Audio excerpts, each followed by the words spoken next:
Well, good evening, everyone. My name is Hunter Oswald. I am the IFF Student Fellow in Conservative Thought, and tonight I have the honor and privilege to present you again the second lecture for this year with Mark Henderson. So, without further ado, you're good to go. Okay, welcome everybody. I'm so glad for every one of you who's here because in preparing for this particular talk about bureaucratization, it's not an inherently interesting sounding topic. And I thought, well, how can I communicate to potential listeners that the bureaucracy, bureaucrats, and bureaucratization are not they're not trivial, bland, or boring. They're of vital importance. I think that the tendency, though, maybe for some of us to think of bureaucrats as nothing more than pesky nuisances or, bumbling incompetence, and just a bunch of inconvenient but essentially harmless paper shufflers. And if we do that, we're kind of living in the past and not really seeing the present and future danger. Ludwig von Mises, of whom I've spoken many times during the lectures I've given. If anybody here tonight is new, Mises is like Moses, except with an I instead of an O, M-I-S-E-S. He was the greatest economist we've had. He was the mentor of Hans Sennholz, who was my mentor in economics. So I'm a little bit biased, but Mises wrote the definitive debunking of socialism. He wrote Human Action, which is a comprehensive theory of economics and just the way humans behave. And one of his shorter books was Bureaucracy. And he warned us in Bureaucracy. He said, bureaucracy is the tool of tyranny. Whether you're talking about the ancient pharaohs or the Chinese Communist Party today, it doesn't matter. None of these tyrannies can function without the logistical support of bureaucracies. You can't have a couple of strongmen dominating millions, but they have to have many, many lieutenants, many, many troops in the trenches, so to speak. And those are the bureaucrats. And so we have to kind of pay attention. And we're moving in this direction. We're kind of evolving there in our own country's history. We had smaller government for the first century plus of our country's history, but over the last century, it just seems that government keeps expanding. And the culprit here is the ideology of progressivism. And the original concept of the federal government was a government of very limited functions that were enumerated in the Constitution, the primary one being to keep us safe and to keep us free, whether from foreign invasion or from domestic criminals or whatever. But basically, just to safeguard our liberties, protect our rights. But under the influence of progressivism, this notion took hold that it was the government's duty to assist people economically, to intervene in different areas of life that formerly had been completely private. But no, they said there's a role for government here. Government has to get involved. And the tendency when government gets involved is to want to take control. And that's what the threat of bureaucracy is. I put in the title, socialism. That might sound a little extreme. It really isn't. If you stop and think about the nature of socialism, where the government runs all the economic processes of production, it's government by bureaucracy. We have partial bureaucratization, partial socialism, in contrast with, say, the old Soviet Union, where you basically had nationwide bureaucratization and therefore socialism. So, and the trend, unfortunately, is in the direction of more and more bureaucracies. We've been kind of on this gradualist path, but it so far has been irreversible. And, it really shouldn't have been. I mean, we have the 10th Amendment, our Bill of Rights, which basically says that any power that the Constitution doesn't give, and they meant explicitly give, enumerate, point out, assign to the federal government, the government doesn't have that power. There's nothing in the Constitution conferring power upon the federal government to intervene in any area of our economic existence. And yet you've got departments of, energy, education, transportation, health and human services, housing and urban development, et cetera, et cetera. So we're on the wrong path. And before I go any farther, let me just say, let's not think of all bureaucrats as bad people. I know the Roman orator Cicero, he had a really low opinion of bureaucrats. But, you can almost feel sorry for bureaucrats in some ways. They are often expected to just go through a dull routine. The number one rule in a bureaucracy, don't rock the boat. And that's actually fine for certain people. My mom was a bureaucrat, and she had a very difficult childhood, and she wanted, she needed to work. She got out of high school. In fact, just a few years out of high school, she was one of the first people handing out Social Security numbers in the mid-1930s. And then she later went on and completed several decades of civil service working in Veterans Administration. And my mom is anything but a lurking tyrant. She was a timid, shy person. Give her a simple task that she could do over and over, and she was perfectly content. Other people wouldn't be content with work like that, and the bureaucracies could be stifling for them. Although in this day and age of activist bureaucracies, that can be shifting. So let me give you about a dozen bullet points. First, of how bureaucratization does exactly what socialism does to a society. It makes the people poorer, and it makes them less free. It takes away some of their liberty. So I've got about a dozen bullet points for the economic impact of bureaucratization in the United States, and about a dozen bullet points for the political impacts of bureaucracy. You've all heard the stories, I'm sure, of the end of year splurges.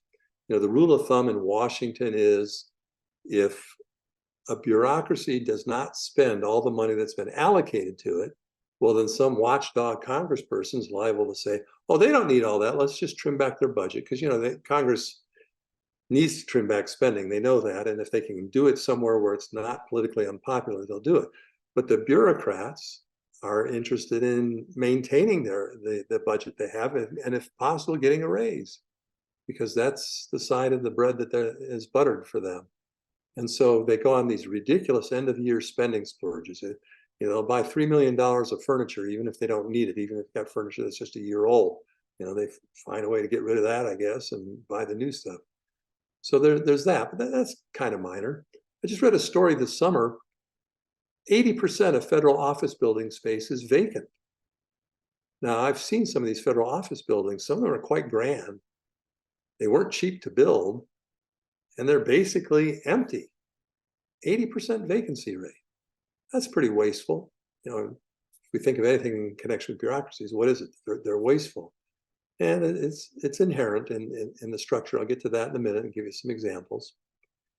There's a wonderful organization called openthebooks.com that does a great job of using Freedom of Information Act to extract all sorts of information embarrassing to the government about the spending and the misspending. They estimate there's over $1 million of secret bonuses that have been given out in the last year. They found in tracking $3 billion of federal spending to bonuses that had been given out, the names of the recipients of the bonuses were all redacted. And it turns out that getting pension information of retirees of the Federal Civil Service, that's classified information. That can't be released even with the Freedom of Information Act. Now, what is so special that they have to be secretive about what pensioners, government pensioners are being paid? Kind of makes you wonder, doesn't it? Earlier this year, our president issued an executive order. The existing rule of thumb was that federal bureaucracies, any rule they had that it was estimated would have more than a $100 million impact, could be reviewed by Congress. Now, I want to say could be reviewed. That's the law. Congress has been largely asleep on overseeing the bureaucracies. They're too busy running for re-election all the time. So they occasionally a rule gets such bad publicity that congressmen review it. It doesn't happen often enough. And they don't really have time to do it because of the multiplicity of rules that get issued. And I'll give you some numbers on that later in this talk. So it's interesting that Biden decided to double the threshold from $100 million of impact to $200 million. Anything that will have less than a $200 million, that's almost $250 million. Anything less than that, if the bureaucracy issues it, it's a binding rule, and Congress can't review it. I mean, well, they can if they propose a new law to replace it, but they rarely go to that extent to do it. So you can see how costly this is if you've got these unelected bureaucrats issuing rules, that might have $150 million of impact, and it's not even subject to congressional review. The main problem with bureaucracy is it's the structure. It takes functions out of the marketplace. The government says, we need police. We're going to fund it. Well, what's the market price of police? We don't know. And we don't really care because it's just deemed so important that we have police that we do. Or at the federal level that we have Army and Navy. So we just say, well, we pay what we have to pay. If you've been listening to this series of lectures, I explained the inherent defect of socialism is that it's impossible for any socialist bureaucratic enterprise to determine if it's increasing wealth or reducing wealth. Private businesses in a market economy are able to do that. There's a profit and loss calculus based on real prices determined by supply and demand. So the people communicate how much they value different, relatively speaking, how they value different inputs and outputs. And the market prices that emerge from that enable businesses to calculate whether they're earning a profit or sustaining a loss. Without a price mechanism, you can't calculate economically. You don't know if you're getting richer or poor. And that's why the socialist countries end up so miserably poor. They're destroying wealth, but they can't figure out how or measure how much or figure out why they're doing it or what they need to change. A bureaucracy in our society operates the same way.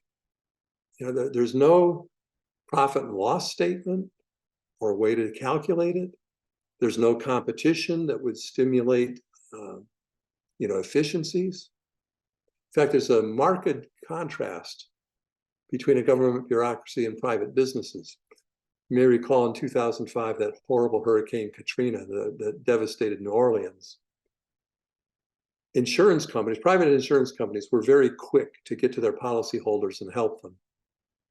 The ones that didn't would basically lose money, customers, go broke.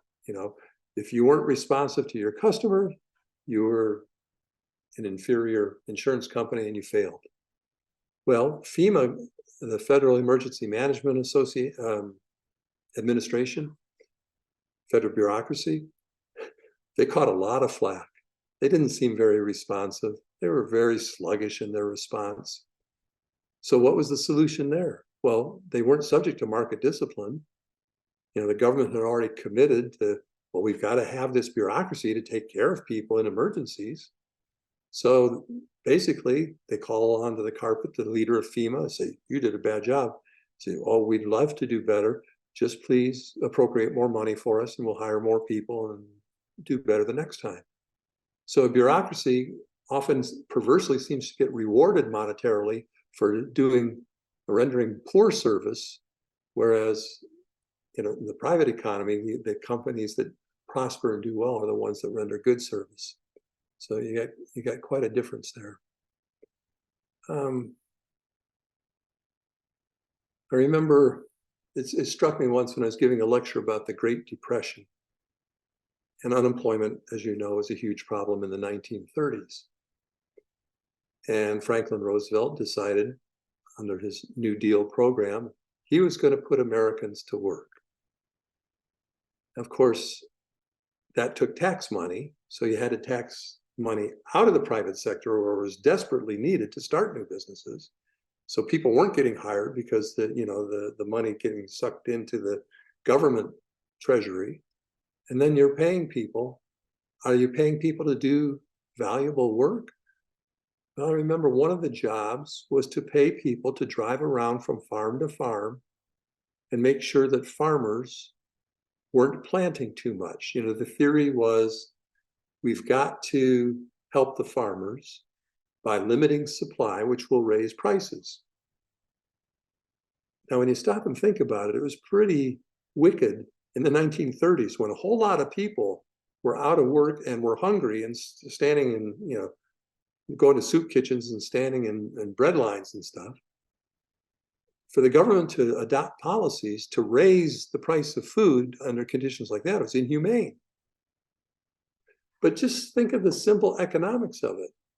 I mean, this kind of job that FDR created makes the people poor. First, it makes the people poor by taxing them to put this person to work, but then the person's not producing any wealth. In fact, and sometimes the person is actually subtracting from wealth production, is inhibiting wealth production, telling you, this farmer, you can't plant that much. That's no way for a country to prosper, to hire people to impede production of wealth. It's just, so sad. I'll give you a more recent example. One of my good friends, and this he's passed on now, but about a decade ago, we got together with one of his lifelong buddies who had a family in Western Pennsylvania that for several generations had grown mushrooms and sent them to market. That was a good source of income for them. Well, then the federal bureaucracies decided to get involved. And one day, a fellow from the bureaucracy called OSHA, Occupational Safety and Health Administration, I think is what it stands for. And he said, I'm going to inspect your business. So he went into one of these caves where the mushrooms grew. They needed certain conditions of dim light. And there was some electric light in there of some sort, some dim light, but enough so that a person could walk through there without tripping and getting hurt. But the OSHA bureaucrat said, no, that's not the right kind of light. And so said, I got to fine you. He says, how about $10,000? Fellow turns around and says, how about 5,000? OSHA guy says, okay. You see how arbitrary this is? It's just capricious. There's no real principle to it. It's just a shakedown. And unfortunately, OSHA continued to pester this family. They just finally closed down the business. And now we're importing those mushrooms to the United States when they used to be grown in Western Pennsylvania. So it's another OSHA story. Our current congressman who represents the area, Grove City and surrounding area, Mike Kelly, who's been serving since 2011, in his first term, there was this video. It might still be on YouTube if you want to see it. It's kind of funny. He gets the floor of the House for 5 minutes and tells the story of the crisis in Butler, Pennsylvania, his hometown, where they had just built a new baseball stadium, and OSHA wasn't going to let them open for their first game because the mirrors in the restrooms had been set incorrectly. I can't remember if they were a quarter inch too high or a quarter inch too low, but because of the alleged dangers of a too high or too low mirror, they weren't going to let the thing open. Well, Congressman Kelly intervened and they got open. But I mean, you can see just the pettiness and the costliness of these bureaucrats. You might be relieved to know I just read this last week. I don't know which bureaucracy it is in Washington, but our country now has new standards for grading canned baked beans. Aren't you all feeling a lot safer now? But we're probably paying some bureaucrat $80,000 a year with wonderful fringe benefits, maybe more, to sit in his chair and think, well, what can I do to fix things? And so that's the alleged fix. So we're in good hands. In fact, part of me says I wish that's all they would do is just fool around with baked beans, but they've got bigger fish to fry too. The Department of Agriculture has an agency within it called the Commodity Credit Corporation, used to give money by the billions to different agricultural interests, trying to assist the market, in good progressive fashion. But they always seem to end up with some money left over. And I guess last year was the usual amount, somewhere between 12 billion, not million, 12 billion and 19 billion. And guess what?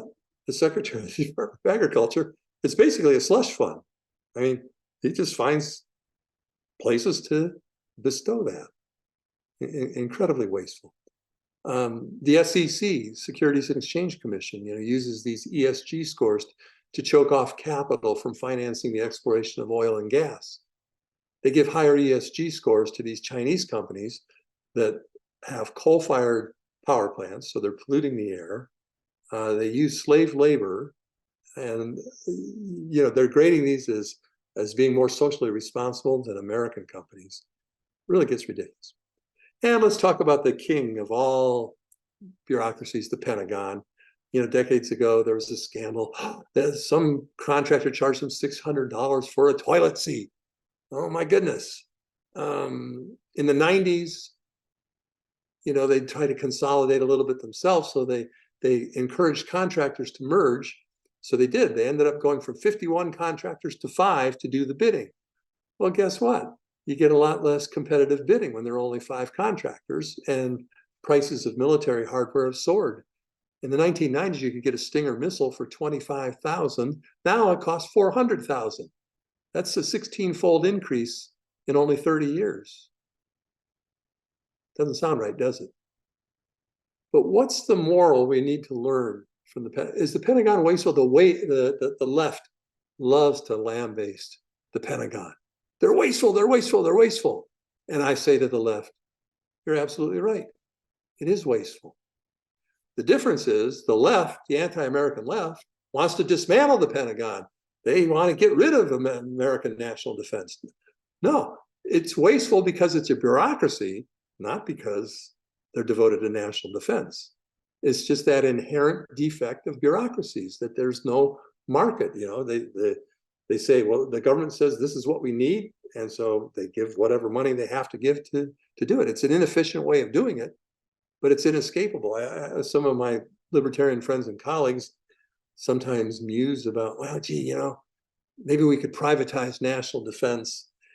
Yeah, I don't know about you. I'd get a little bit nervous about Bill Gates or George Soros, controlling an army or having control of that kind of force.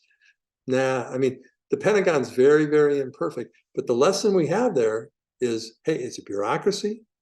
It's going to waste a whole lot of money. And there's no country in the world that is so wealthy that it can afford dozens of bureaucracies. So the Pentagon, we need a national defense, but we also need to learn the economic lesson from it, that we just can't afford a whole lot of these bureaucracies. There's a phenomenon called regulatory capture.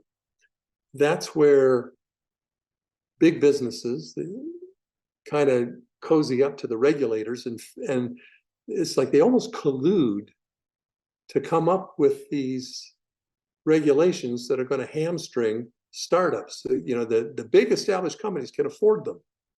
The startups, maybe not. And so you've got this deal with the devil where, I wish all our giant corporations were free market, dedicated to the principles of the free market. They're not. They're going to make money any way they can. And sometimes they go to government and they get this deal of regulatory capture where they actually exploit the bureaucracies and get them to impose these regulations that hamstring their competition. And that explains the revolving door phenomenon. People go from having a senior lead position in a government bureaucracy, and then when they leave the government, they go to one of the big corporations that they've been regulating and get rewarded with a nice, cushy job. The revolving door. That's part of the downside of bureaucracy in our country. And the bureaucrats, they don't care what costs they impose on the private sectors. They've got a mission. For example, the EPA. Oh gosh, I could give you a whole lecture on the EPA and the horrors that it's done over its decades of existence. In the 70s, they were trying to reduce air pollution in Pittsburgh and other cities, as they should have. I mean, we had a bad air pollution problem. I don't know if you've ever seen that famous photograph. It's iconic of the 1960 World Series. And there are these people at the top of this tall building looking down into Old Forbes Field, and the sky is just filled with soot. You look at a picture of Pittsburgh today, the air looks pristine. So you had to get rid of some of this air pollution, a lot of air pollution. They did a study, the EPA commissioned a study by engineers to find out what it would cost, but then they wouldn't reveal what it would cost. They just wanted to, their mission was to make the air pure. They didn't care how much it cost. But in the real world, we don't have infinite wealth. We have to afford how much we can afford.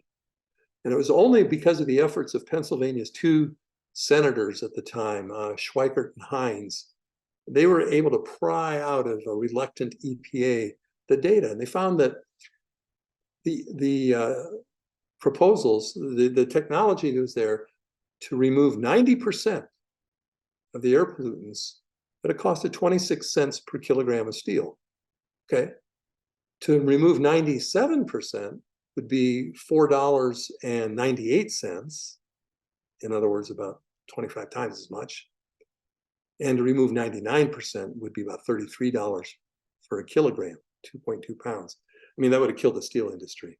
So fortunately, we didn't go for 99% removal, but we got over 90% removed in the air.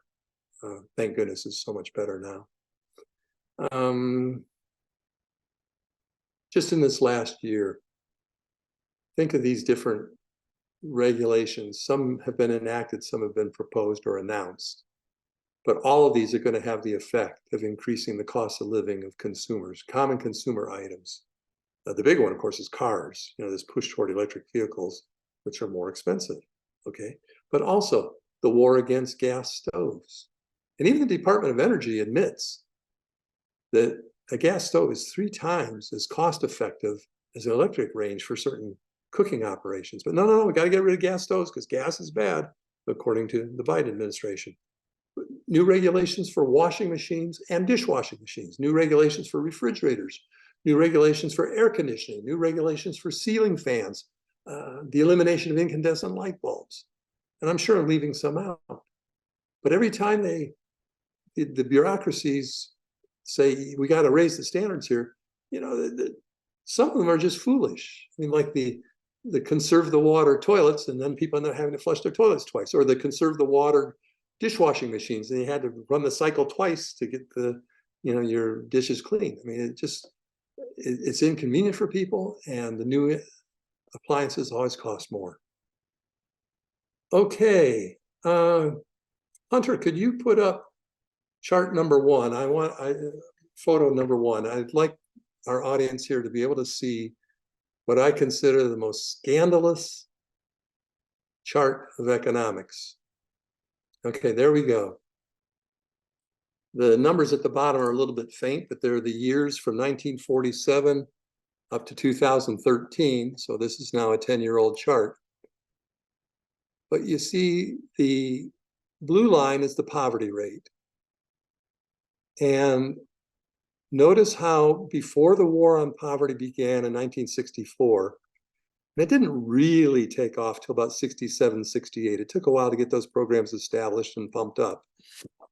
But before that, you had a natural downtrend, and this is the long-term story of American economic history. Each generation had fewer poor people as a percentage of the population. And that trend continued for a while. But then in the late 70s, you see, well, really starting in 1970, it flattens out. We broke the long-term trend. It was no longer getting, the poverty rate was no longer trending downward. And it essentially flatlines from 1970 on, fluctuating up and down a little bit, even as you can see in the red line, the spending to address poverty through federal programs soared. And by 2013, we're spending $1 trillion a year on poverty. And it's estimated we've spent somewhere between, we've spent somewhere very close to $33 or $34 trillion in the last half century addressing poverty. That's the amount of the national debt. And I don't want to put the whole blame on the anti-poverty bureaucracy. I'm going to call them the poverty bureaucracies. But they've done a lot to to throw us into debt. And what have we got to show for it? Well, the poverty rate remains the same. But there are some conservative economists that say, well, there's another way we can look at it. Really, only about 2% of Americans are poor. And that's right, when you factor in all the federal benefits they receive. You know, the average poor person today has about a $50,000 household income, 90% of which or more is federal aid. But one of the negative costs of this anti-poverty program, I shouldn't say anti-poverty, but anyhow, ostensibly anti-poverty program, is that, you know, when it started, the war on poverty started in the 60s, 70% was the labor participation rate among poor Americans. It's down to 36%.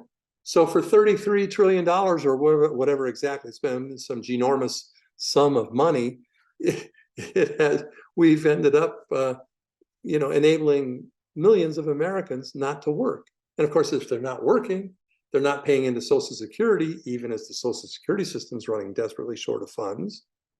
And basically what we've done is we've guaranteed the bottom quintile, the bottom fifth of the population, where they're not working much, their standard of living is just a smidgen below the fourth quintile where your blue collar workers are working. So it's, you know, there's a real question about how just this whole thing has been. And as Walter Williams, the late great economist who was on the board of trustees at Grove City College, you know, he pointed out in any given year, more than half of the money budgeted to poverty in these federal programs doesn't go to the poor people. It pays the salaries and the benefits of the middle class people who are administering these programs. Now, that's a great gig if you got a degree from a state university in sociology or some other unmarketable subject, and you know, you need a job, so you go to the federal bureaucracy. But you see what we can see from this scandal here, and you can take the chart down now, Hunter. We don't need to see it anymore. But what this shows us is the incentive system is perverse. The bureaucrats' incentive is not to solve the problem. In other words, all these different anti-poverty programs are supposed to end poverty. But the bureaucrats don't want to end poverty. They want to manage it. If they ended poverty, the excuse for their job would be gone. And so they found ways to constantly redefine poverty and expand the eligibility of people so that they keep their jobs. This is the public choice theory of economics, which is basically one application of Mises' theory of human action. Finally, the last bullet point I'll give on the economic impact of bureaus, just to give you an idea of the immense costs that bureaucratization has imposed on America. There was a study in 2011. That's when the national GDP was about 15 trillion. Today it's about 25. But they said that in 2011, the national GDP, instead of being 11 trillion, could have been almost 54 trillion if federal regulation had simply stayed at the level it was in 1949. It was that huge expansion of regulation, which according to the Competitive Enterprise Institute, costs almost $2 trillion a year. If that 2 trillion, you know, it was less in the past, but I mean, if all those regulations for all those decades had never been promulgated, we would have been 3.5 times wealthier than we were. Now, the critics will say, oh gosh, if you abolish all those regulations, then businesses will run wild, they'll run roughshod over consumers. You know, we'd have chaos, we'd have bullying, and we'd have corporate tyranny. Nonsense. Because when you don't have regulation, what do you have? You have the common law, which was good enough for the first century plus of our history. And the advantage of the common law is you've got judges, you've got trial by jury, and so on and so forth. I'd prefer that to the administrative law, where you have a bureaucrat who's essentially the judge and the jury. Okay, just glanced at my watch. I need to accelerate here, give you the political impact of bureaus. The trampling of consumer sovereignty. You know, under Obama, he said, buy this healthcare. This year, they're saying, don't buy incandescent lamps. You know, wait a minute, can't we decide what we want and what we need? Steve Forbes, a decade ago, wrote an article against the Food and Drug Administration, the FDA. They're hazardous to life, he says. I've got Amish friends that can testify to that. A friend was very ill, went to every doctor he could in Pennsylvania and Ohio, couldn't get well. It was some sort of lupus or something like that.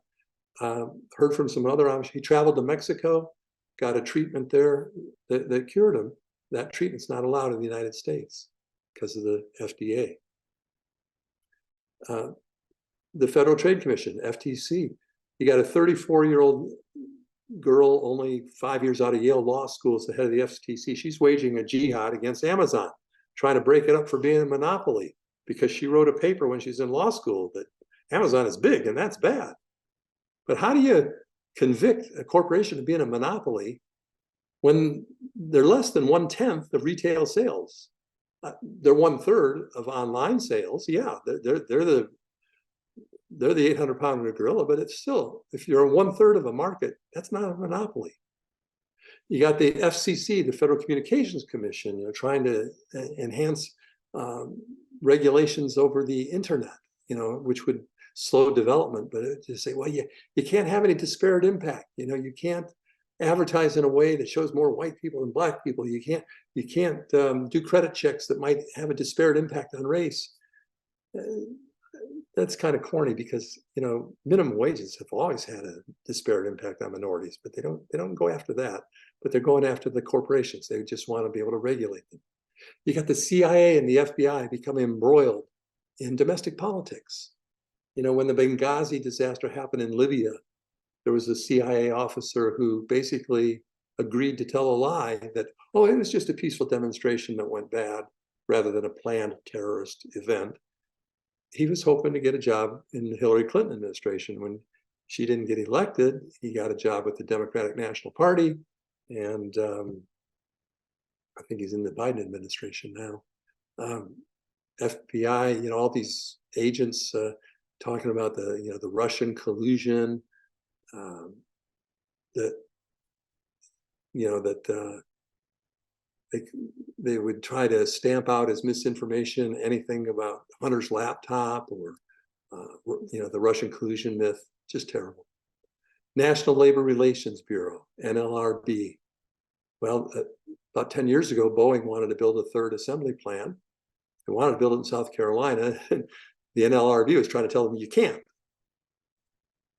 because South Carolina happens to be a right-to-work state, and the NLRB is not impartial, but it's very pro-union. And so they were trying to coerce Boeing into building the new plant in a union state like Washington, where their other two plants are. Boeing did succeed in getting to South Carolina. And also, the NLRB went after franchising. They wanted all the McDonald's and the other franchise restaurants, they wanted to abolish that model and make all the employees of McDonald's Corporation. Why? So then they could have, start working on forming a mass union. Because the unions have this sweetheart deal with one party in Washington. You can figure out which one it is. That party keeps promoting unions, and the union bosses collect these dues from people and they give it to this party. And it's a cozy relationship. Department of Homeland Security. Oh my goodness, where to start here?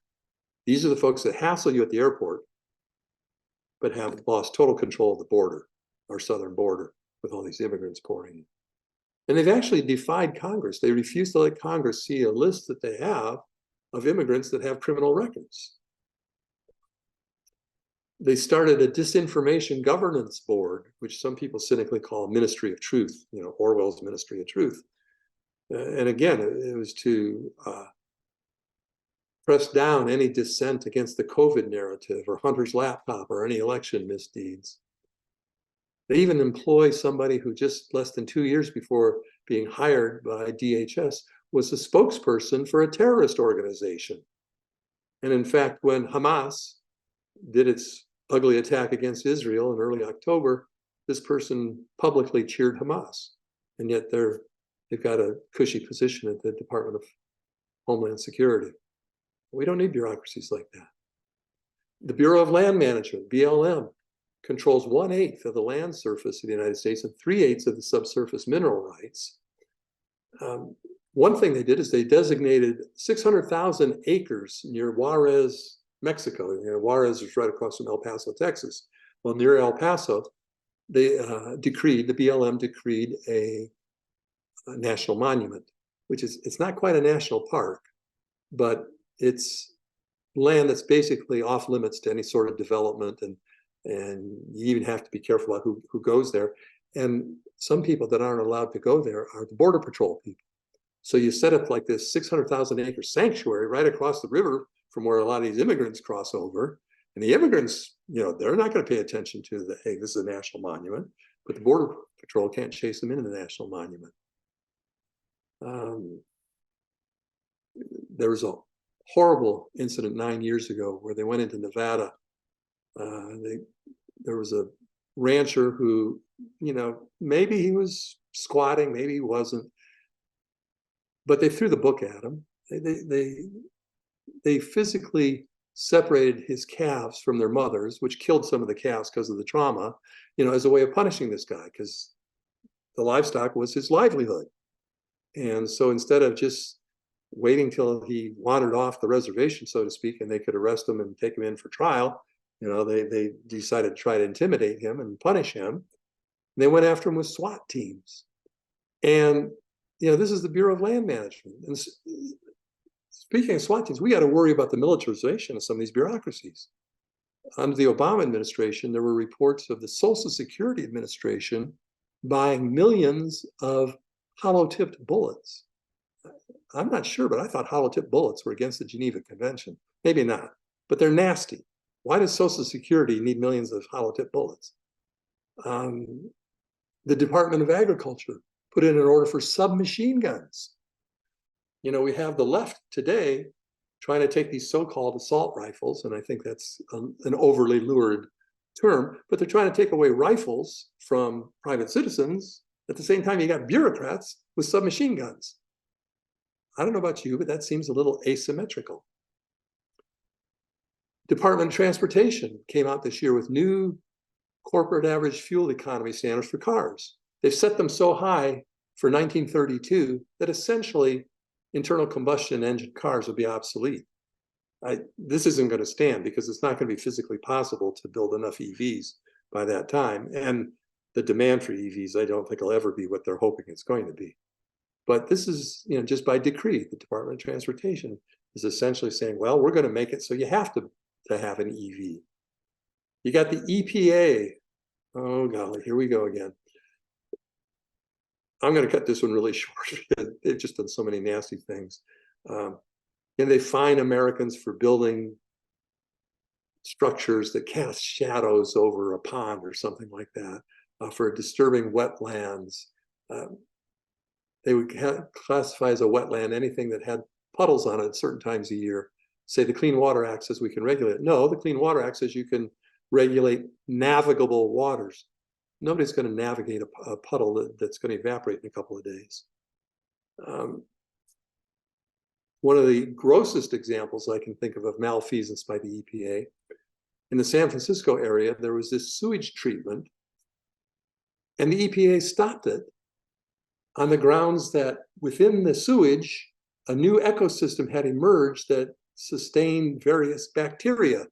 And it was not right. It was this speciesism for humans to presume to destroy these bacteria, even though the bacteria might be harmful or threatening to human life.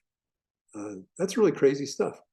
And so in recent years, they've tried to force our electric utility companies to abandon fossil fuels, which are very reliable, and then have to rely on intermittent sources of energy, which destabilize our grid, which is very, very dangerous. And it's lethal, as those 200 people in Texas found out a couple of Februaries ago. But the Supreme Court turned them over. Reversed that last year in the case West Virginia versus EPA.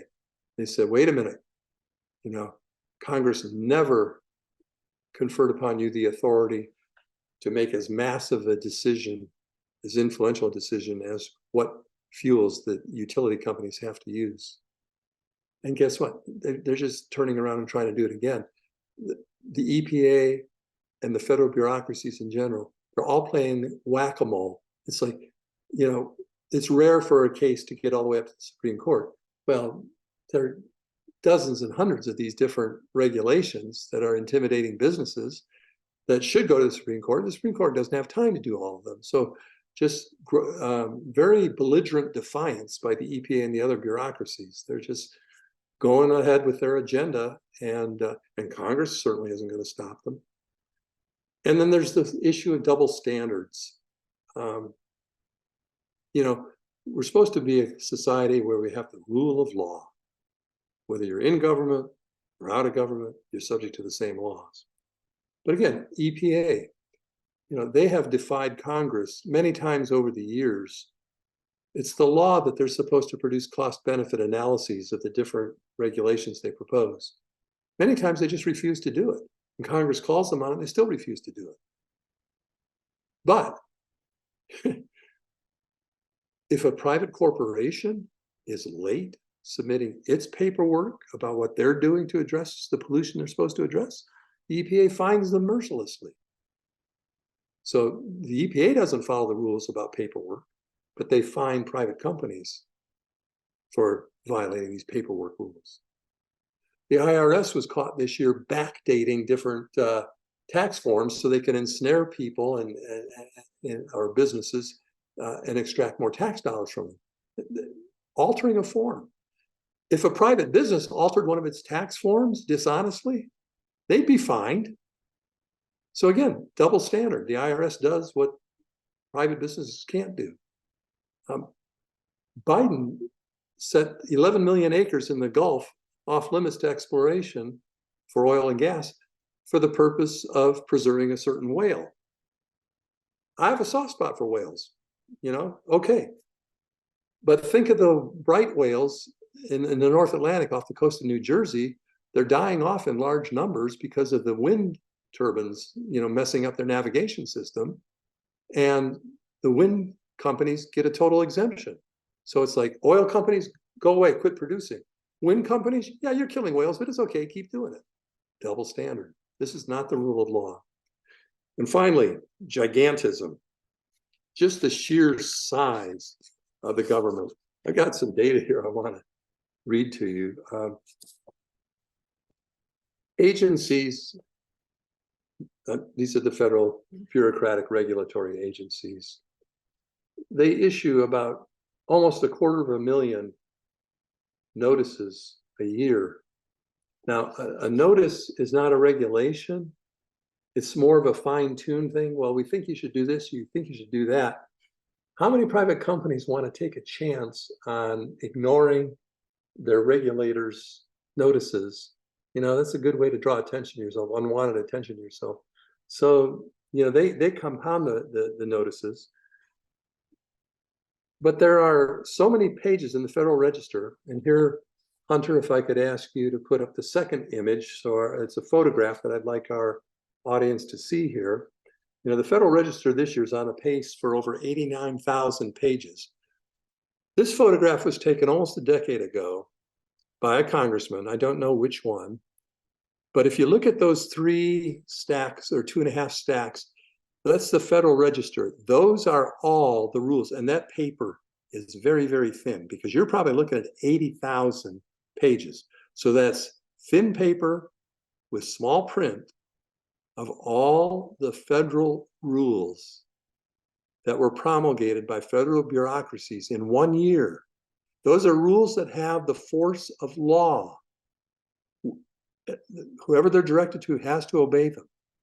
Now, if you look at the little upper right, you look at the right shelf, the right stack isn't full, but you look above at the top of the shelf, you see that bundle of white documents on the top there?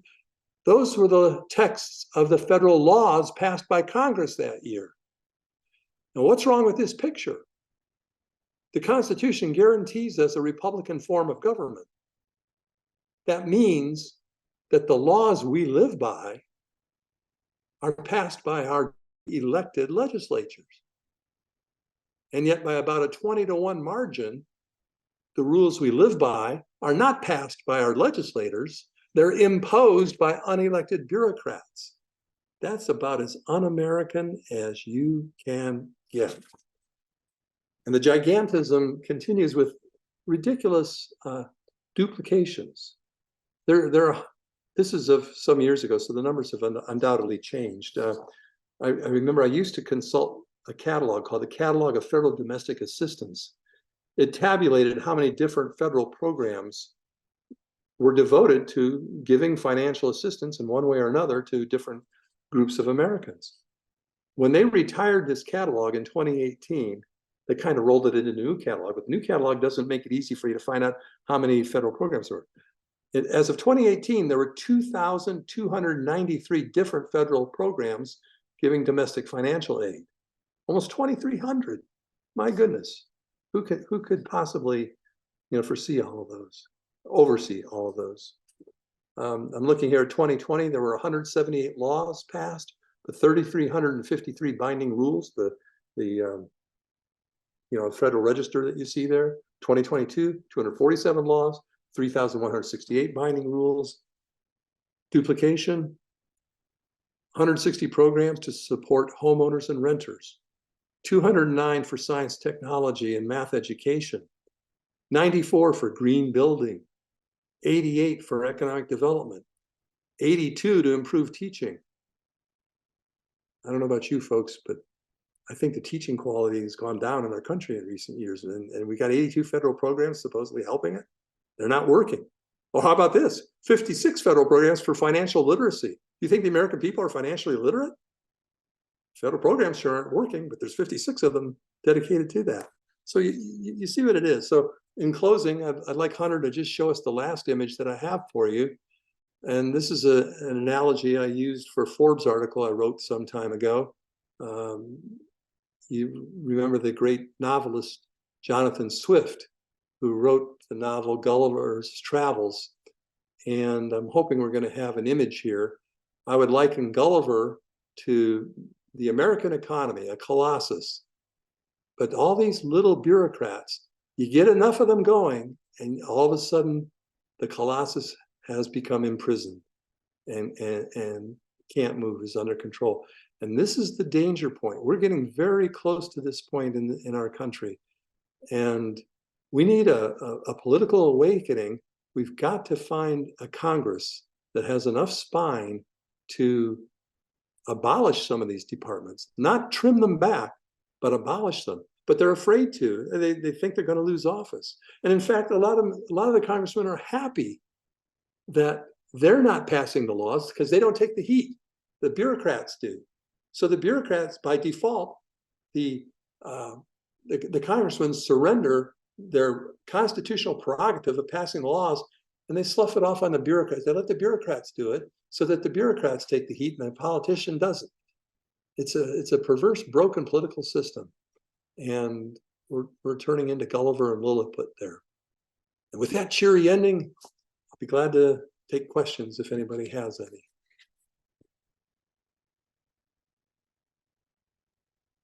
So we do have a question from Ron. He says, "What has been the impact of public sector unions on the topics, and what can we do about that?" Well, the first part of the question, Ron, is easier than the second part. I'm not sure what we can do about it. There needs to be more Americans, I guess, who wake up to the threat that these unions have. Even FDR, as radical as he was in terms of expanding government, felt that there shouldn't be government unions. I mean, Kennedy, Johnson, I think they all felt that way because, they've got a certain job to do. They've got leverage. They have these vital facts. How would we feel if the Army went on strike? Well, if it's important enough for the government to do it, if the people absolutely rely on it, then it would be absolutely inhumane and just wrong for that particular bureau to go on strike. But basically, what you have in the swamp today, you have a permanent government. Presidents come and go. Congressmen come and go. Some of them don't go fast enough. They're there for decades. But the bureaucracies stay. They're the entrenched power. They're the institutional continuity of big government. And so their union, the I forget the acronym, AFCME, whatever it is, of government employees, those unions, I mean, their whole livelihood depends on their government job. They're gung-ho for these government programs. I mean, so essentially, they're a wing of the political party that is the most progressive, that most believes that government needs to be in charge of our economy. These are the socialists in waiting. Mises told in his book Bureaucracy, in the preface, he comes around and says, the instrument of tyranny over the ages has always been bureaucracy. I mentioned that, I think, at the beginning of the speech. Yeah, you need an army of bureaucrats to enforce this tyranny, to impose the tyranny. And that's what the federal, state, and local employees are becoming. They're just another wing of this swamp, this big government, and their livelihood and prestige, everything depends on the power that they wield. So they want power, and they're going to give their monetary contributions to the party that will continue to bestow this power on them. So the only way, I guess, in a democracy, I mean, I don't want to start talking revolution here or anything. It needs to be a revolution of thought. Americans need to realize we can't afford, either economically or just for our own liberty, we can't afford to give in totally to government by bureaucracy. Bureaucracies are toxic. Bureaucracies are tyrannical.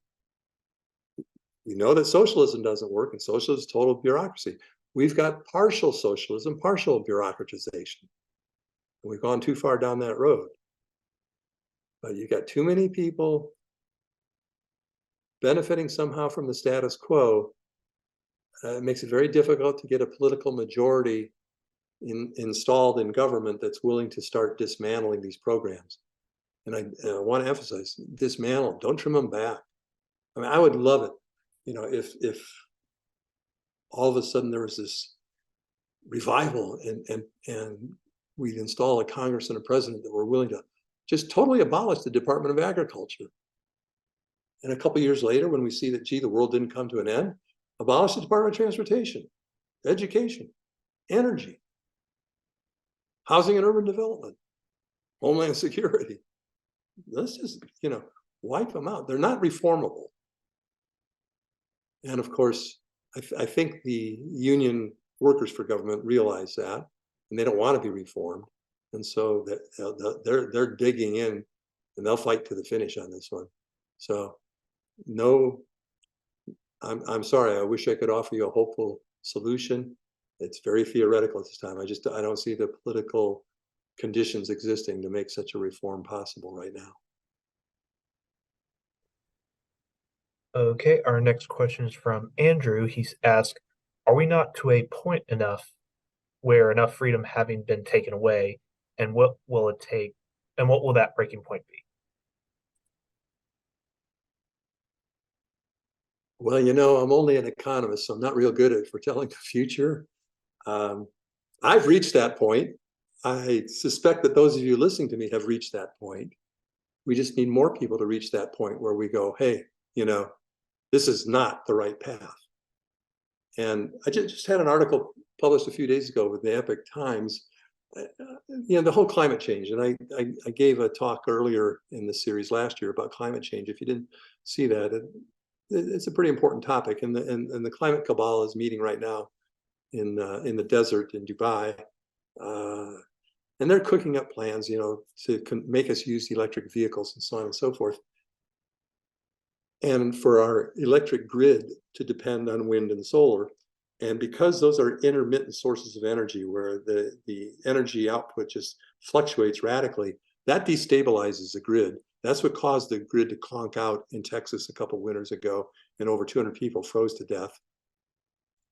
I hope we wake up before then, but I think one of the most likely things that's going to happen to wake us up from that particular threat, the climate change thing, would be a disaster where the grid goes out for a couple of weeks during some extreme weather and a lot of Americans perish. Oh, I hope that doesn't happen, but I think it might take something like that to wake people up and say, wait a minute, the government policies to fight climate change are more deadly to us than climate change. I mean, if you're worried about being too hot, what do you got to do? Make sure your air conditioning works, which requires a stable source of power. You know, I mean, these people that think they can control the climate, I'm sorry, that's just nutso. I mean, nature has powerful forces, and climate's been evolving and doing, extreme weather events throughout history, long before Homo sapiens walked the earth, and it always will. What we can do is figure out how to defend ourselves against it. We're not going to control the climate, but we can limit the damage the climate does to us. And so I said one reform I would love to see would be the total abolition of an entire federal department. If there would be one law that I would wish could be passed tomorrow, it would be that for purposes of US law and regulation, carbon dioxide shall not be considered a pollutant. It isn't a pollutant. It's essential to life.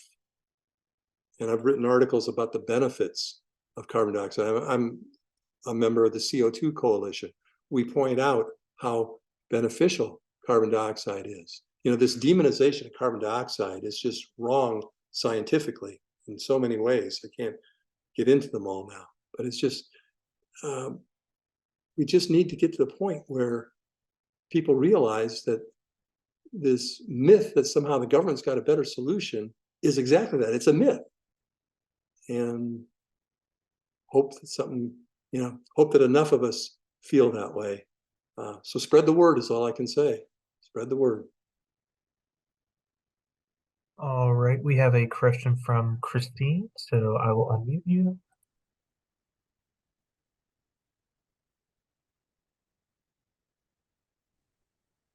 Hi, I wanted to thank you for tonight. It's very interesting to me.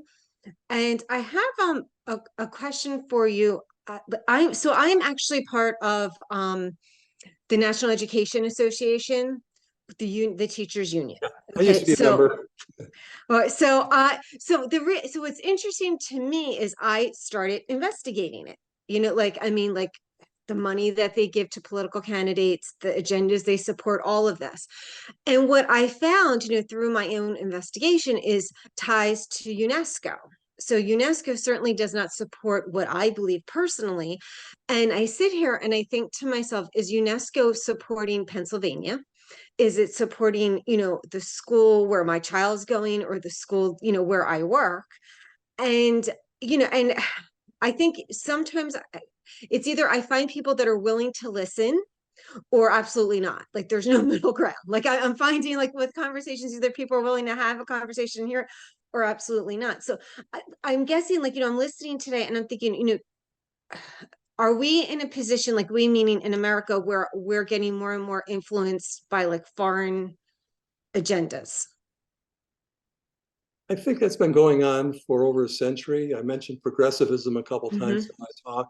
Those ideas of government being in control of the economy, those are old world ideas. And so, yeah, they've definitely seeped into our universities.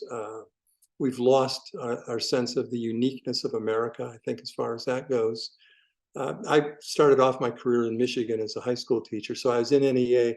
I actually was one who dropped out of it because the local union did something. They were trying to use me to set up a fight, and I was hired in the middle of a recession in the school district that was paying the highest starting salary in the state. I was grateful for the job, and they wanted me to file a grievance. And I said, wait a minute, that doesn't make sense. And then I looked at the political things that they do. And I'll make one point. I wrote an article over 10 years ago for this, the Institute for Faith and Freedom, about unions. I believe that we all have a right to assemble, but under American law, unions have monopolies, NEA has its monopoly districts, AFT has its monopoly districts. I don't think any district should be subject to a teachers union monopoly. Let there be teacher unions, but let there be competition so that, for example, conservatives or pro-lifers or Republicans or whatever, they can join a union where the political contributions will go to candidates that they believe in, that support policies that they believe in. or maybe that doesn't support any politician at all or whatever, but give the teachers a choice. As it is, you've been commandeered into supporting an agenda that sounds like you're not particularly comfortable with. And a lot of that agenda, I mean, like this climate change thing that I just referred to, you know, there's a collaboration between the American government and the United Nations here. It's all about, and leaders in this climate change movement have been explicit about it. They have said, this is about transforming the economy. It's not primarily about the environment. It's about imposing social. It's about giving us more power. We want to run things because we're enlightened. We're the good guys. Put us in power and the world will be a fantastic place. And I'm sorry, I just don't believe that. But yeah, we are, our governments are in league with each other. I mean, state, local, federal, with these multinational organizations, whether it be the International Monetary Fund or the United Nations, UNESCO, you name it. It's there, you know, it's like the global version of the swamp. I referred to the swamp in Washington, D.C. There's a global swamp too, and we're caught up in that. And again, it's like, no, this is the United States of America. This is the land of the free. We don't have to be part of the global herd. You know, let them go charging over the precipice into some silly suicidal, as the Germans are finding out, yeah, cut off your traditional energy supplies and freeze. I mean, no, we don't have to do that. And Christine, I wish you luck in terms of just dealing with the NEA wherever you're located.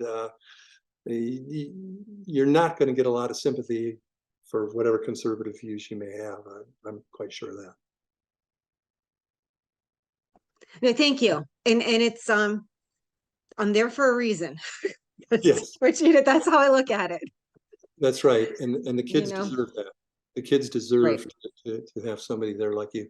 And thank you for saying that it wasn't a boring lecture. I mean, I was so how do you make bureaucracy interesting? So thank you for your kindness there. You know, and just on my I just would like to share that I found out about the Faith and Freedom Institute because my son's actually applying to Grove City, so we went to an alumni breakfast and somebody mentioned it. So I have to say, like, for me, this has been just wonderful because I've learned so much, and it's so nice to like just hear these lectures and even the things on YouTube that you post through Grove City. I've just really enjoyed it. It's been very educational and just been very rewarding for me. So I really truly appreciate it. Thank you so much. Welcome aboard. We're glad to have you. All right, I have a question from Francis where asking, are you also including the Medicare program in your view of bureaucracies? That's a tough one.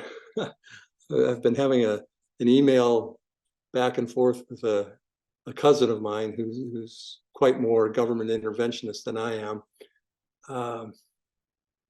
You know, we spend more per capita, we spend far more than any other country per capita, and yet our life expectancy is lower than these other advanced countries that are spending so much less per capita. You know, when I was a kid, you could get a hospital bed for $15 a day.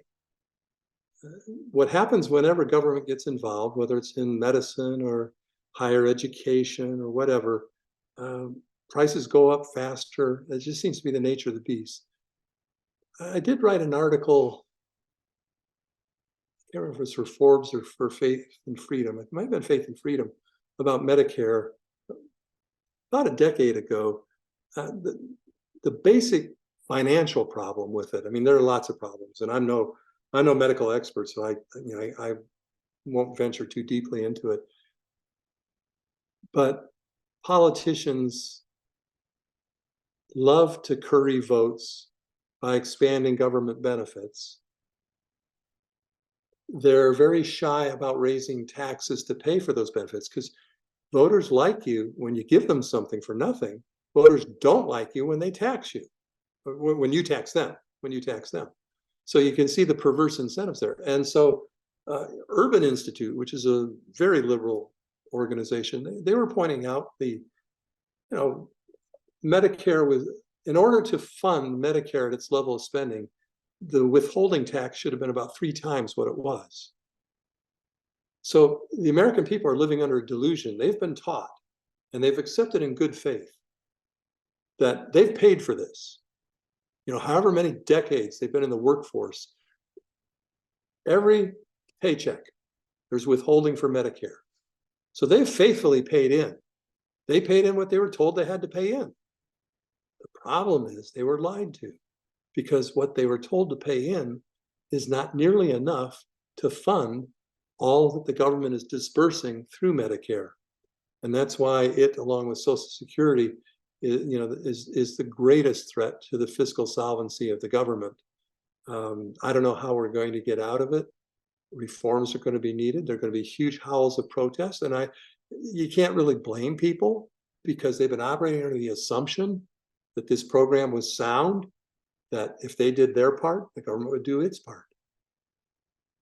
But you can't spend money you don't have endlessly. I mean, we've been spending it. That's why we're $34 trillion in debt, and probably another $200 trillion of unfunded promises, unfunded liabilities going forward, many of them for Medicare. So yeah, the Medicare program, I can't pinpoint anything that a Medicare bureaucrat has done, but just legislatively, the way Medicare has been structured financially has been a disaster. And there's going to be a very painful awakening for Americans when, at some point they're going to be told, something's got to give here. And so you're going to have the people paying taxes be unhappy about that. You're going to have the people with benefits being cut unhappy about that. Oh, I did hear one little incident. Apparently somebody connected with the administration is starting to try to start up some end-of-life programs. When Obamacare was being hotly debated 10, 12 years ago, death panels were invoked. There was a recent story by Paul Kangor on Faith and Freedom about in Britain, where a little girl who, had some physical impairments, but nonetheless was a source of joy to her parents, the National Health Service cut off her life-sustaining support, whatever specifics that was. I don't know the medical specifics of it, because there's only so much they can afford to do as a bureaucracy. And if we have the federal bureaucracy totally take over healthcare, you're probably going to find a rationing of healthcare, which means that you're going to have government bureaucrats deciding who gets to continue receiving treatments and who doesn't. And I don't know about you, but that doesn't sound very appetizing. So I'm sorry I can't give you more specifics about what bureaucrats are doing, but it's just, the fundamental problem is that the government got involved. Do we have any more questions?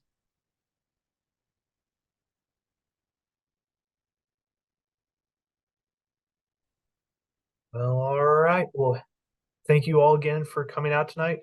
Again, thank you, Mark, for coming out and speaking about this important issue and how it impacts our lives. And the Institute for Faith and Freedom will let you know in the next. So this is going to be our final lecture for this semester, for this year. Next year we will have more with Mark. So again, thank you, Mark, so much. Oh, you're more than welcome. It's a great audience. I love the questions, and Merry Christmas, everybody. God bless.